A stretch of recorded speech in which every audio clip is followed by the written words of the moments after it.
Matapos ang ilang linggong rollback, may nakaambang taas presyo sa petrolyo sa susunod na linggo.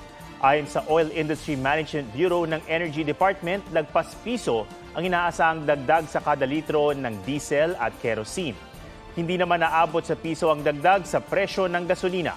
Ayon naman sa isang oil industry source, posibleng umabot sa 1 peso and 10 centavos hanggang 1 peso and 40 centavos kada litro ang taas presyo sa diesel, habang 10 hanggang 30 centavos kada litro sa gasolina. Huwag magpahuli sa mga balitang dapat niyong malaman. Maaaring mapanood ang State of the Nation at iba pang newscasts sa youtube.com/GMA News. I-click lang ang subscribe button. Sa mga kapuso naman abroad, maaari kaming masubaybayan sa GMA Pinoy TV at www.gmanews.tv.